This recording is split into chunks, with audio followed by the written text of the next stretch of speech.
John List seemed to be everything a son, husband, and father should be.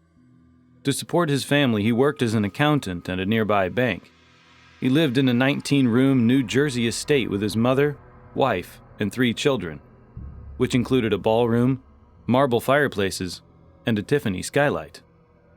In 1965, List and his family were the epitome of the American dream. They were pious Lutherans who went to church every Sunday, and List even taught Sunday school. On the surface, everything appeared to be in order. However, nearly nothing was as it seemed. Accountant and mass murderer John List. At the age of 46, John List lost his position at the bank in 1971. Jobs after that didn't work out. He couldn't stand informing his family of his financial loss. As a result, he spent his days reading the newspaper at the railway station, secretly stealing money from his mother's bank accounts to pay the mortgage. He refused to apply for aid since it would cause him great disgrace in society and contradict the self-sufficiency values he learnt at his father's knee.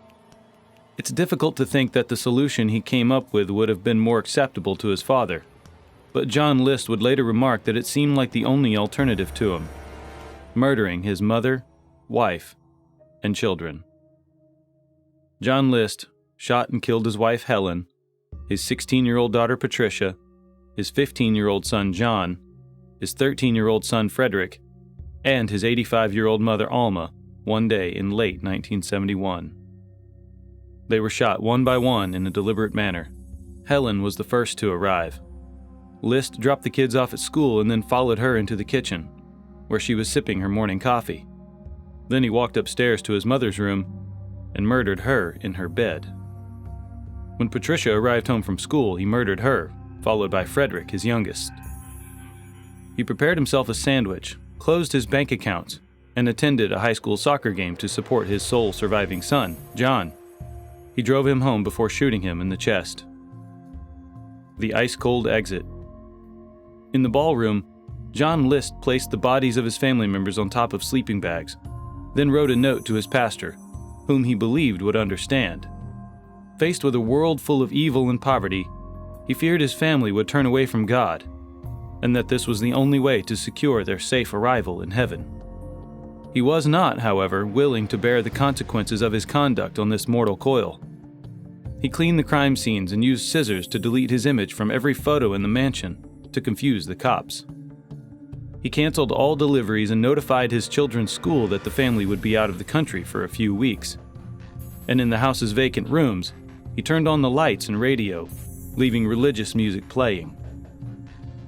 He slept at the mansion where his family was murdered, then walked away the next morning, never to be seen again.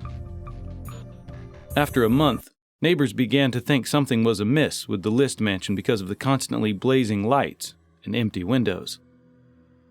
On December 7, 1971, when officials entered the house in Westfield, New Jersey, they heard organ music transmitted through the intercom system, and they also discovered a 5-page note from John List, in which he explained that the bloody dead on the ballroom floor were his family members who had been executed in an act of kindness. He had saved the souls of those he had cared about. His car was discovered parked at Kennedy International Airport in New York City by the FBI, but he was never found. The trail had already become icy. 18 years. Let's fast forward to 1989. Prosecutors in New Jersey had devised a strategy. They commissioned Frank Bender, a forensic artist, to sculpt a physical bust of John List as he could have aged. He was given a hawk nose, grizzled brows, and horn-rimmed glasses by Bender. According to psychologists, List would wear the same spectacles he wore as a younger man to remind him of happier times. It was a brilliant portrayal of John List. On May 21st of 1989, when America's Most Wanted aired the narrative of the John List murders, Frank Bender's sculpture was seen by 22 million people, and tips began flooding in from all over the world. One tip came in from a woman in Richmond, Virginia, who noticed that her next-door neighbor, Robert Clark, looked suspiciously like the bust. According to the source, her next-door neighbor was likewise an accountant, who also went to church. Clark's wife, whom he met at a church social function, was interviewed by authorities at his house. The 18-year-old mystery was finally solved thanks to her story. List had allegedly changed his name and relocated to Colorado under the alias Robert Clark. When he moved to Richmond, he kept the alias because it worked. The trial of John List.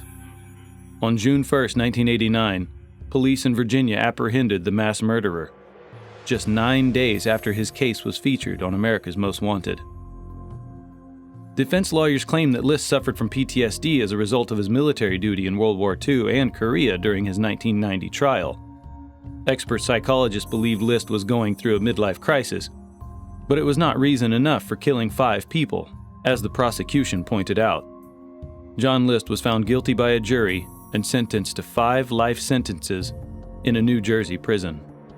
List said in a 2002 interview with Connie Chung that he didn't kill himself after murdering his own family because he believed it would prohibit him from entering heaven. He had only desired to be reunited with his wife, mother, and children in the afterlife, where he believed no pain or suffering would exist. John List, 82 years old at the time of his death, passed away in prison in 2008. Several months after the deaths, the mansion where John List and his family lived in New Jersey burned down. The cause of the fire never discovered, and a new house was built on the site years later. Residents of Westfield are still haunted by the murders. Parents told a reporter in New Jersey in 2008 that their children will not walk by the property, and that they do not even want to live on the same street. Who are we to blame them? The John List murders have both horrified and fascinated people for several decades. Tell us what you think about this story down below. And as always, thanks for watching.